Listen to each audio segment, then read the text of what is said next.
지난주에 한국 잘 다녀왔습니다. 여러분들 기도 열심히 한다는 것을 제가 느낄 수 있었습니다. 세 군데에 가서 아주 중요한 강연회를 하는데 영적 승리에서 승리를 다 했습니다. 생명말씀 교인 여러분들이 기도를 많이 해주셔서 성령이 비처럼 내리는구나 그렇게 체험하고 왔습니다.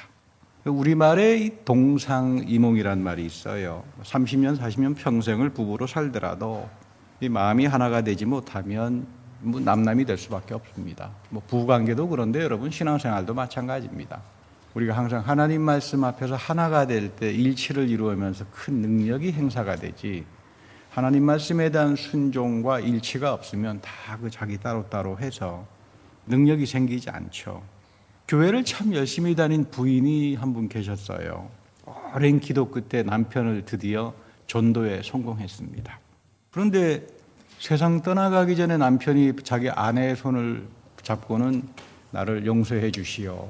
내가 예수 믿기 전에 당신 모르게 바람을 피웠는데, 그랬더니 그 부인이 그 용서하고 말고 예수 믿기 전에 한 죄는 다 하나님께서 기억도 안 하고 용서하니까 아무런 염려하지 말라.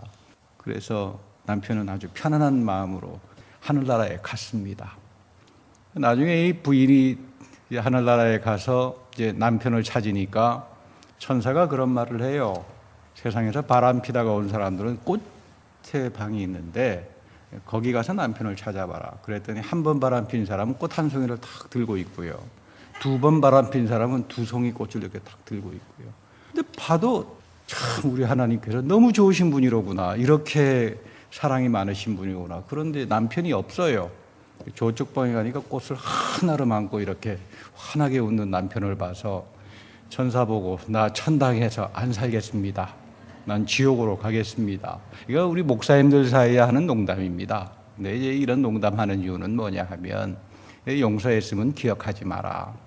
용서를 했으면 기억 안 하는 거다. 우리 이사야에 보면 하나님의 성품 가운데에 우리를 용서하면 기억 안 합니다. 하나님께서 너의 죄를 깨끗하게 주홍처럼 씻는다. 그런데 재미있는 건 성령은 우리에게 오셔서 기억나게 합니다. 하나님은 기억 안 하는데, 왜냐하면 성령께서는 내 안에 죄를 생각나게 할 때 내가 존재론적으로 내 존재가 하나님 앞에서 바로 설 수 있기 때문에 성령은 우리를 기억나게 하지만 하나님 자신은 우리들의 죄를 기억 안 합니다. 신앙생활 하면서 여러분, 신앙생활이라고 하는 것은 남의 약점이나 남의 잘못은 기억 안 하는 게 좋습니다. 잊어버리고 사는 게 좋습니다. 저도 이번에 가서 오랜만에 한 30년 동안 아주 서로 기분이 상했던 선배 목사에게 가서 내가 당신을 용서한다 그랬더니 자기는 나에게 죄 지은 걸 기억 안 한대요. 그래서 저 먼저 뻘쭘해져 가지고요. 그래도 내가 당신을 용서한다. 당신 참 나쁜 짓을 많이 했는데 그래도 참 신통하다. 기억이 나지 않는다 그러니까. 근데 여러분, 참된 믿음의 생활이라고 하는 건 나는 용서하고 기억하지 않지만 하나님 앞에서 나의 잘못과 죄된 거는 기억하고 사는 게 여러분 바른 믿음 생활입니다. 남은 용서하고 나는 하나님 앞에서 기억을 가지고 살아가는 거. 사실 여러분, 기억이라고 하는 말, 이 단순히 psychological, 심리적이고 감정적인 말이 아닙니다. 히브리 말에 아남네시스라고 하는 기억이라고 하는 말은 하나님이 성령이 내 안에 들어와서 플래시백, 섬광처럼 터트리는 영적 사건을 가리켜서 아남네시스라 그래요. 그러니까 우리가 이 기억을 갖지 못하면 감사하지 못합니다. 예수님께서 성만찬에서 감사했다 그러잖아요. 그 말이 엄청난 말이죠. 지금 예수님께서는 성찬을 베푸면서 자기가 곧바로 유월절의 어린 양으로 십자가에서 죽을 것을 바라보면서 감사합니다. 이런 감사는 우리가 하기 어렵습니다. 여러분, 내가 다음 주면 큰일이 닥쳐가지고 죽을지도 모르는데 그거를 기억하면서 감사가 됩니까? 예수님께서는 그 감사합니다. 그래서 유크리스트, 성만찬의 원래 뜻이 유크리스타, 감사의 예물이죠. 감사의 예전이죠. 그 두 번째, 예수님께서 This is my body, 이것은 나의 몸이다라고 할 때 이 body가 소마란 말이에요. 소마, 부활하신 그리스도의 몸입니다. 예수님께서는 이 성찬의 떡을 그리스도의 부활의 몸으로 주셨다 이 말이에요. 사실 우리가 성만찬 한 해 동안 오면서 기억합니다. 하나님이 나에게 베풀어 주셨던 이거를 섬광처럼 기억하게 한다. 그리고 나를 하나님의 백성으로 살아가게 한다. 그러니까 우리는 흔히 세상에서 감사는 어떤 사례를 하는 걸로 생각합니다. 내가 일이 잘 되니까, 내 자녀가 잘 풀리니까, 내 하는 사업이 잘 되니까 감사할 조건이 많구나. 그건 세상에서 하는 이야기지만 하나님 말씀 속에서 감사라고 하는 것은 기억입니다. 내가 어떤 기억을 가지고 살아가나. 나는 이 한 해 하나님께서 내 존재를 하나님 마음에 합한 자로 바꾸면서 살게 해주셨다. 가장 최고의 감사죠. 내가 이 한 해 하나님 앞에 살면서 어려운 일도 있었고 내 생각대로 술술 풀리지 않는 점도 있었지만 나는 이 하나님 말씀 속에서 빛을 받았고 살아계신 하나님의 음성을 들었고 또 이 하나님이 내 삶을 하나님 보시기에 합한 자로 만들어 주셨다. 이거에 대한 다시 말하면 감사를 가지고 살아가는 게 기독교인들의 감사입니다. 우리 세상에서는 그 프랑스 철학가 데카르트라고 하는 사람이 있어서 나는 생각한다, 그러므로 존재한다. 이렇게 배웁니다. 세상에서의 교육이라고 하는 건 생각하는 자기, 합리적이고 비판적이고 모든 것들을 다 비판하고 자기를 만물의 척도로 세우는 이것이 세상의 교육인데 믿음 생활로 들어오게 되면 이게 뒤집어집니다. 나는 기억합니다. 그렇기 때문에 감사합니다. 이게 기독교인들의 정체성이에요. 내가 생각하기 때문에 존재하는 것이 아니라 내가 기억하기 때문에 이 기억 속에 성령이 임재해 들어옵니다. 나는 한 해 말씀 속에서 하나님의 성령이 임재하여서 내 마음을 두들길 때 나는 하나님이 열어주시는 새로운 세계를 경험합니다. 이것이 옥토밭이죠. 옥토밭은 우리가 한 마음대로 갖지 못합니다. 여러분, 내 마음대로 옥토밭이 가져집니까? 옥토밭은 봉인됐던 것, 닫혀버렸던 것, 하나님이 열지 않았던 것들이 성령을 통해서 내 안에 터져나오는 사건을 말합니다. 그렇게 우리 한 해 동안 그런 마음의 자세를 가지고 하나님의 말씀을 들었습니다. 그리고 성만찬에 참여하면서 우리는 부활하신 그리스도가 우리에게 오셔서 그분의 부활의 몸을 우리에게 주시면서 끊임없이 내 삶을 새롭게 해나갔던 그 그리스도의 은혜를 체험하고 살았습니다. 이거에 대한 감사가 다시 말하면 우리 기독교인들이 가지고 있는 감사가 되어야 합니다. 출애굽기 34장 29절에 보면 모세가 시내산에 올라갔습니다. 40일 동안 주님과 교제하고 십계명을 받아가지고 왔습니다. 모세가 산에서 내려올 때 얼굴에서 하나님의 영광의 광채가 났다. 이 영광이란 말 카보드란 말이죠. 영광이란 말은 권능으로 파워, 하나님의 권능, 하나님의 능력, 하나님의 힘 이란 말로 모든 권세와 권능이 하나님께 있는 영광이 성령의 영광, 카보드라고 하는 말은 권세로 나타나지만 두 번째는 빛으로 나타납니다.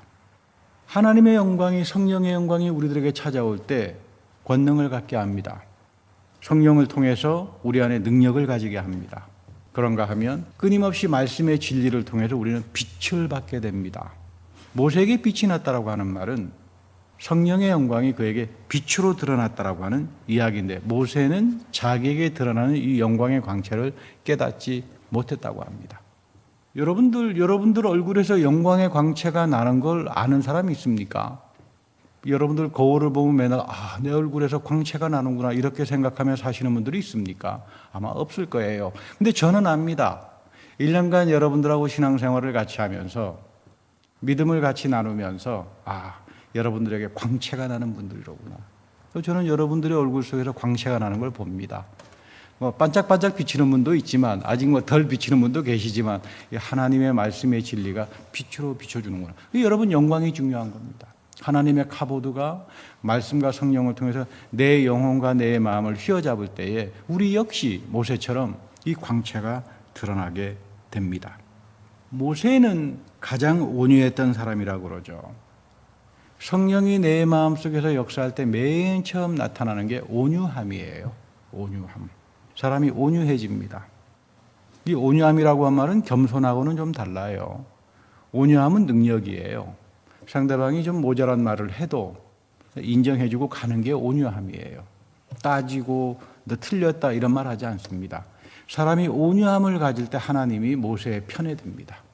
모세가 실수를 하더라도 모세의 온유함을 통해서 하나님은 모세의 손을 들어주시는 분입니다. 이 아바나라고 하는 말인데 하나님의 성품에 쓰이는 말이죠. 우리가 신앙생활 전체라고 하는 건 뭐냐 하면 기억을 통해서 하나님의 성령의 부어주심을 통해서 하나님의 성품에 참여하는 거예요. 하나님의 성품이 너무나 넘치고 아름답고 뛰어나잖아요. 그 하나님의 영광에, 하나님의 성품에, 하나님의 부어주시는 축복에, 그 형통함에, 그 기쁨에 우리가 참여하는 걸 말합니다. 에베소서 3장 16절에 보면 바울이 에베소 교인들을 위해서 하는 아주 좋은 기도가 하나 있습니다. 성령으로 말미암아 너의 속사람을 능력으로 강건하게 해주시며, 참 좋은 기도죠. 성령으로 말미암아 너의 속사람을 능력으로 강건하게 해주신다. 제가 여러분들을 위해서 기도할 때마다 늘 이 기도로 생각합니다. 주님, 성령으로 말미암아 생명말씀 성도 모두가 이 속사람을 능력으로 강건하게 해주십시오. 하나님의 카보드 영광이 여러분들의 속사람에게 능력으로 나타나야 됩니다. 성령의 기름이 부어지고 나의 속사람을 능력으로 강건하게 해서 생명이 타오릅니다. 플래시백, 섬광처럼 내 속에 있는 성령이 타오르기 시작합니다. 이런 사람들에게 신령한 즐거움이 찾아오고 기쁨이 넘칩니다. 그래서 나는 비로소 기억하고 감사하는 사람으로 되어갑니다. 신앙생활이라고 하는 말은 한마디로 말하면 비커밍이에요. 빙이 아닙니다. 내 존재가 바뀌어집니다. 나는 감사하고 기억하는 사람으로 만들어져 가는 겁니다. 평생에 걸쳐서 그렇습니다. 아무리 한번 해보자. 내 존재는 원래 이렇게 생겼으니까 절대로 나는 비커밍이 안 될 거다. 그런 사람은 하나님께서 두들겨 펴서라도 만듭니다. 그러니까 여러분, 이 교회는 내 존재의 변화를 입는 곳이로구나. 우리의 감사의 가장 위대한 점은 내가 한 해 동안 하나님 앞에서 내가 이렇게 변했구나. 목사님, 나는 변한 것 같지 않은데요. 제가 보기에 여러분들 다 변했어요. 저도 많이 변했습니다. 여러분들하고 만나면서. 한 10여 년 전에는 하도 말을 안 듣는 분이 계셔가지고, 하나님 어쩌다가 저런 분을 저에게 보냈습니까? 기도했더니 너니까 보냈다. 그래서 한 몇 년, 10년 같이 살다가 보니까 그분은 아주 장로님이 되시고요. 저는 또 그분 때문에 제가 좀 성격이 급했는데 그분 때문에 좀 많이 느긋해지고요. 양쪽이 다 변한 겁니다. 하나님께서 이렇게 변해가게 하시는구나. 요한복음 6장에 보면 이 오병이의 기적이 나타나죠. 예수님께서 보리떡 5개와 물고기 2마리로 5,000명을 먹입니다. 이 모세의 사건이죠. 광야의 사건이 지금 유대인들에게는 이게 어렵지 않습니다. 메시아가 오시면 광야에서 내렸던 만나의 사건을 메시아가 베풀 것이다. 이제 이 사건이죠. 우리에게는 참 이거 기적이다. 믿을 수 있느냐 믿을 수 없느냐라고 하지만 성경 속에서 유대인들에게는 지극히 당연한 이야기입니다. 예수 그리스도가 메시아다라고 좀 증거하는 거죠. 거기에 감격해서 사람들이 많이 따랐는데 예수님께서 성찬을 베푸시고 인자가 보혈 몸을 먹지 않은 자는 그 속에 생명이 없다. 내가 주는 떡과 포도주, 내가 주는 이 몸을 갖지 않으면 그 안에 영원한 생명이 없다. 이렇게 말하니까 사람들은 다 떠납니다.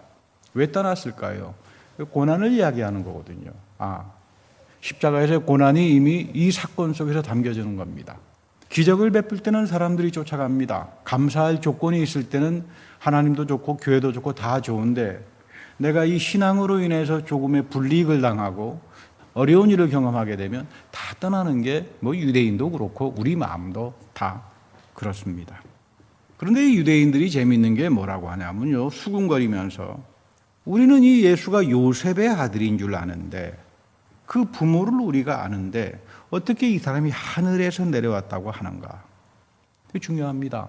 우리는 오늘 예수 그리스도를 어떻게 만나는가? 예수 그리스도 안에 진정한 감사가 있는데, 진정한 유크리스타 감사가 있는데 우리는 요셉의 아들 예수로 알지 않습니다.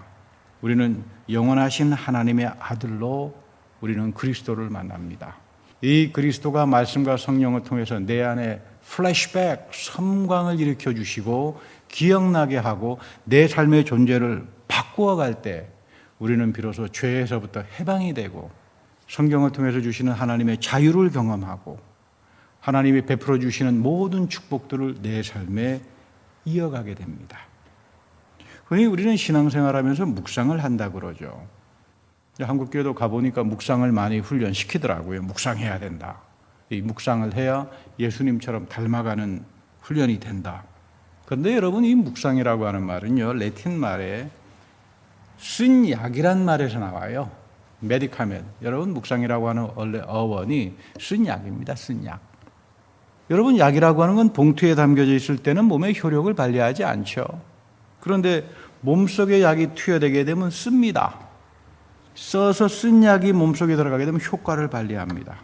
하나님의 말씀도 머리에만 남아있고 귀에만 남아있으면 아무런 효력이 없습니다. 성경은 여러분 행하는 겁니다. 여러분 행하려면 순종이 돼야 되죠. 우리 출애굽기 20장, 22장에 가게 되면 아주 중요한 말씀이 나오는데 모세가 토라를 이야기할 때 이스라엘 백성들이 우리가 준행하겠습니다. 이 준행이란 말이 참 좋은 번역이에요. 원전을 읽어보면 듣는다는 말이 없어요. 하나님께서 토라를 말씀하셨으니까 우리가 행하겠습니다 이런 말이에요. 행하고 듣겠습니다. 이거 여러분 좀 달라요 우리하고. 우리는 듣고 행하는데 유대인들은 행하고 듣습니다. 행할 때 하나님 말씀의 능력과 효력과 그 축복과 자유를 경험합니다. 그러니까 와서 듣는 겁니다. 우리는 듣고 이것 따지고 저것 따지고 하다가 행할 수 있는 시간을 많이 놓쳐버리잖아요. 근데 이스라엘 백성들은 행합니다. 행하고서 이 능력이 내 삶 속에 나타날 때 내가 이렇게 하나님 말씀대로 행했더니 이런 능력이 나오더라. 그래서 믿고 또다시 하나님 말씀을 들어요. 행하고 듣고 행하고 듣고. 이 말이 준행이란 말로 번역이 되는데 참 좋은 번역 같아요. 요한복음 14장 15절쯤 가게 되면 예수님께서 이런 말을 해요. 너희가 나를 사랑하면 나의 계명을 지켜야 한다. 우리는 하나님을 사랑이라고 말합니다. 근데 정작 성경에는 사랑은 계명을 지키는 사람입니다. 계명을 행하는 사람이에요. 하나님의 토라를 준행하는 사람을 가리켜서 뭐라고 한다고요? 너는 하나님을 사랑하는 자. 나는 입으로 팽난 하나님 사랑합니다. 근데 하나님께서 너는 나를 사랑하는 자가 아니야. 이렇게 말할 수 있습니다. 왜? 나에게는 하나님 말씀을 준행하는 이게 없으면 입으로야 여러분 무슨 말을 못 하겠습니까? 내가 준행을 하면서 나의 의지가 굴복이 됩니다. 하나님의 의지, 하나님의 뜻에 나의 의지와 나의 생각들, 나의 편견들이 쳐서 복종이 됩니다. 이런 사람들의 하는 기도를 하나님께서 들으신다고 하죠. 나는 이 한 해 하나님께 참 기도를 많이 했는데 왜 하나님께서 안 들어주셨을까? 여전히 나의 생각이 살아있고 나의 의지가 살아있고 나의 뜻이 살아있는 한 우리들의 기도는 절대로 이루어지지 않습니다. 기도는 언제 이루어지는가? 하나님에 의해서 내가 다스려질 때예요. 성령의 생각으로 채워지고 성령으로 충만해져서 더 이상 내 마음이나 내 의지나 내 생각이 죽어버릴 때, 그래서 하나님의 것으로 내가 채워질 때 비로소 기도는 응답이 되고 사라지게 되는 겁니다.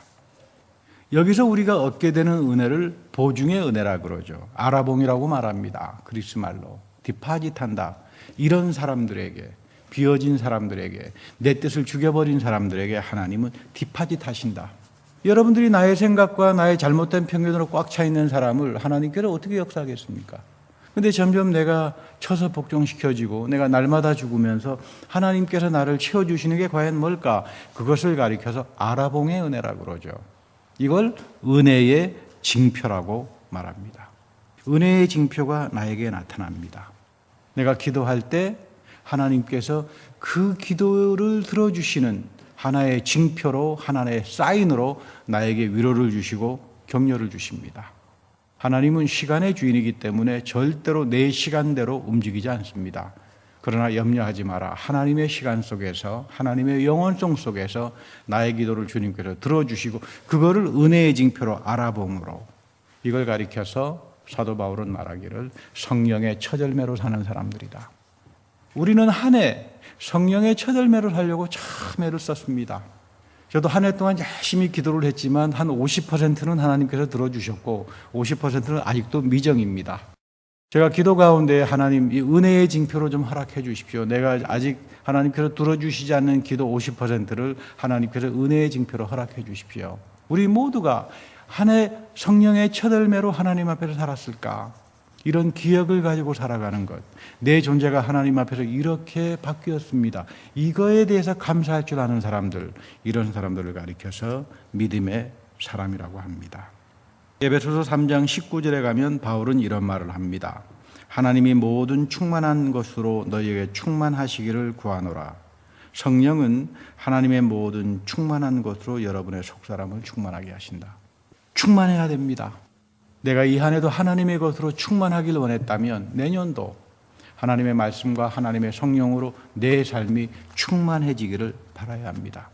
항상 성령을 간구하고 항상 하나님 말씀 속에서 진리의 빛을 받는 그런 겸손한 자세, 온유한 자세, 이런 것들을 가지고 살아갈 때에 비로소 이 사람들에게 아포칼립시스, 위대한 영적 각성들, 하나님이 봉인해 두었던 새로운 세계가 열리기 시작하는 겁니다. 새하늘과 새 땅이 여기서 열립니다. 우리가 죽어서 몸의 부활을 통해서 새하늘과 새 땅의 미래가 있지만 그것이 이미 여기에서부터 예수 그리스도 안에서부터 새하늘과 새 땅의 그 놀라운 신비와 그 형통함이 오늘 교회를 통해서 이어지는 겁니다. 그래서 우리는 어느 곳에선지 간에 하나님을 기억하고 하나님을 사랑하고 하나님께 감사하며 살아가게 되는 존재가 됩니다. 고린도후서 1장 21절 22절은 성령의 기름을 기업과 감사인데 이것이 과연 우리에게 무엇인가를 가르쳐주는 아주 핵심적인 본문입니다. 저는 우리 성도 여러분들이 이 고린도후서 1장 20절부터 22절은 다 외웠으면 좋겠어요. 이 말씀은 여러분 딸딸딸딸 외우고 살았으면 좋겠습니다. 이 말씀하고 출애굽기 34장에 나오는 하나님의 6가지 미더스 성품, 이 장은 우리가 믿는 하나님이니까. 바울은 우리에게 먼저 말하기를 기름 부으신 분이 하나님입니다. 여러분들에게 하나님께서 기름을 부어주셨습니다. 여러분들이 세례를 받았습니다. 여러분들이 성만찬에 참여합니다. 그리고 여러분들이 성별이 되었습니다. 이런 사람을 가리켜서 하나님이 여러분들에게 기름을 부어주신 분이다. 하나님이 나에게 기름을 부어주셨어요. 여러분 어떤 느낌을 갖는가요? 하나님이 나에게 기름을 부어주었습니다. 그리고 두 번째는 성령을 통해서 기름만 부은 게 아니라 인을 쳤다. 인을 쳤다라고 하는 말은 여러분 나의 것이다란 말이에요. 인을 쳤다란 뜻은 이제 너는 나의 것이다. 넌 세상의 것이 아니다. 내 마음에 성령을 보증으로 주면서, 이 보증이라고 하는 말은 개런티죠. 확신도 아닙니다. 개런티입니다. 개런티. 이건 확실한 겁니다. 그리고 기도의 응답을 보증으로 그리고 은혜로 채워줍니다. 기도의 형통함이라고 하는 것은 기도의 응답의 놀랍고 신비한 역사는 하나님이 나를 기름 부어주시고 보증으로 나를 인쳐주시고 이 영적인 걸 깨닫는 사람들에게 기도의 형통함이, 기도의 신비가 열리는 겁니다. 나는 하나님의 것으로 살았는가? 나는 하나님의 소유로 살았는가? 나는 하나님의 백성으로 살았는가? 오히려 나는 바알과 세상에 짝하고 세상에 속된 생각으로 세상적인 가치를 쫓으면서 살지는 않았는가? 여러분, 중간지대는 존재하지 않습니다. 우리는 세상에 나가서 세상의 가치를 살아가지만 교회 안에서만큼은 우리는 더 이상 세상의 가치를 주장하지 않습니다.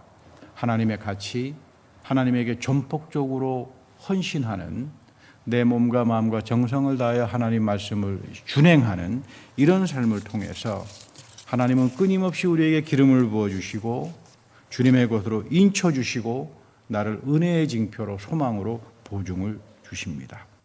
이 단계가 되는 사람들은 성령의 기름 부음을 입은 사람이라고 표현하는데, 그래서 기억과 감사가 내 삶 속에서 솟구치는 사람들, 섬광처럼 터져나오는 성령이 내 안에서 기억하게 하고 내 존재의 변함을 가지고 끊임없이 하나님 앞에서 감사하면서 살아가는 사람들에게는 더 이상 한 가지 특별한 특징이 나타나는데, 그 전까지 내가 옳다 그르다 비판하고 생각했던 세상의 모든 가치 판단이 시시해집니다.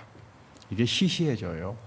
내가 이전에 이게 뭐 옳은 거야, 내 목숨 걸어놓고 이것만이야라고 했던 이런 모든 것들이 참 경박하기 짝이 없는 거였구나, 이거 깨닫습니다.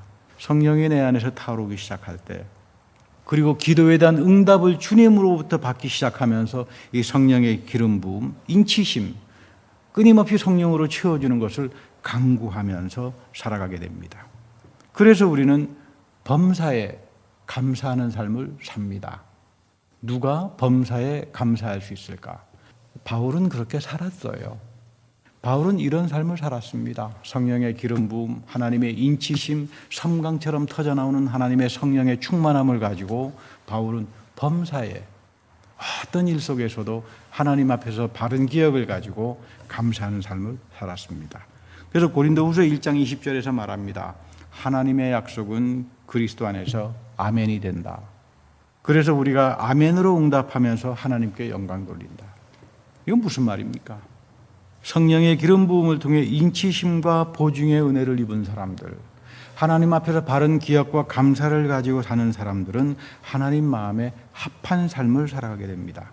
하나님 마음에 합한 사람을 가리켜서 성경은 경건이라고 말합니다.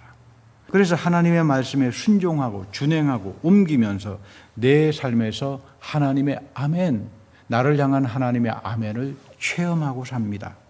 이런 사람들에게 내가 하나님께 아멘 하는 것이 아니라 하나님이 이런 사람들에게 아멘이 되어줍니다. 여러분, 감사라고 하는 것은 단순한 것이 아닙니다. 이 감사 속에는 기억이 있고 성령의 기름 부음이 있고 하나님의 형통하심, 다른 말로 말하면 하나님의 아멘이 담겨져 있는 겁니다. 여러분, 형통하고 싶은가요? 저도 형통하고 싶습니다. 내년에도 하나님께서 이 교회를 형통하게 만들어주길 원합니다. 그 말은 다른 말로 말하면 하나님이 여러분들에게 아멘이 돼 주셔야 돼요. 내가 하나님 앞에 아멘 하기 전에 하나님이 나에게 아멘이 돼 주셔야 형통하게 삽니다. 그렇게 살려면 하나님 앞에서 바른 은혜에 대한 기억을 가지고 감사하는 사람으로 살아갈 때 하나님의 아멘이 여러분들에게 이어질 겁니다. 이런 축복이 이 교회와 그리고 여러분들의 인생에 넘치기를 바랍니다. 다 같이 기도하겠습니다. 하나님, 우리가 하나님 앞에 아멘 하기 전에 하나님이 먼저 우리에게 아멘이 되어 주시는, 우리가 성령을 사모하고 하나님 은혜에 대한 바른 기억을 가지고 내 존재가 범사에 하나님께 감사하는 삶을 살기를 원합니다. 우리가 말씀을 준행하며 그 준행을 통하여 하나님의 살아계신 권능과 능력과 자유와 그 해방을 체험하게 하시고, 이 하나님 말씀 속에서 끊임없이 우리를 향하여 말씀하시는 그 하나님의 빛과 진리 앞에서 우리의 존재가 하나님 앞에서 바뀌며 하나님 마음에 합한 자로 살아가게 하여 주옵소서. 우리 모두가, 이 교회가 하나님 앞에서 하나님의 아멘으로 살아가는 그런 귀한 믿음의 공동체, 그런 귀한 성도들의 존재가 되게 하옵소서. 우리 구주 예수 그리스도의 이름으로 감사하며 기도드립니다. 아멘.